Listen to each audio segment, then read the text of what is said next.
ఇగో గిది సర్కార్ను ఉపయోగించుకున్నాడు అంటే, ఇగో గిది రుబాబ్ చూపెట్టుడు అంటే, ఇగో గిది అధికారం నెత్తికెక్కితే కండ్లు కనిపించని తరం. మరి లేకుంటే ఏంది చెప్పుండ్రి? ఎన్నికల ప్రచారం చేయొద్దని ఎవ్వరనరు. కానీ పబ్లిక్ ను పనులు చేసుకొని ఇవ్వకుండా ఇట్లా ఇబ్బంది పెట్టుడే మంచిగా లేదు. ఏమన్నా అంటే అధికారంలో ఉన్నది కాంగ్రెస్ పార్టీ కాబట్టి ఎవరు మమ్మల్ని అడగొద్దు, ధైర్యం చేసే వాళ్ళని అడిగితే పోలీస్ కేసులు పెట్టి కోట్ల పాలు చేస్తాం అన్నట్టు నడి రోడ్డు మీద ప్రెస్ మీట్ పెట్టిండు మంత్రి కోమటిరెడ్డి వెంకటరెడ్డి. అసలే అది హైదరాబాద్ పట్నం, చిన్న యాక్సిడెంట్ జరిగినా ఫుల్ ట్రాఫిక్ జామ్ అవుతుంది.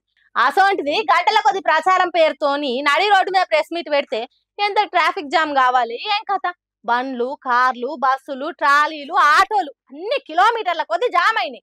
ఆరం ఎంత కొట్టినా అడ్డం తొలగరు. ఆంధ్ర నుంచి పోదామని చూసిన సైడ్ ఇయ్యరు. విలేకరులతో మాట్లాడటానికి వీలే దొరకలేదా కాంగ్రెస్ పార్టీ మంత్రి గారికి? ఇదేం పద్ధతి అన్నట్టు తిట్టిండ్రట ట్రాఫిక్ ఇరుక్కున్న జనాలు. ఓట్లేసి మా ఎమ్మెల్యే అభ్యర్థిని గెలిపించుండ్రి అని చెప్పేటోళ్ళు గిట్లా చేస్తే మా క్యాండిడేట్ ను గెలిపిస్తే ఇంతకంటే ఎక్కువ చేస్తారన్నట్టే కదా.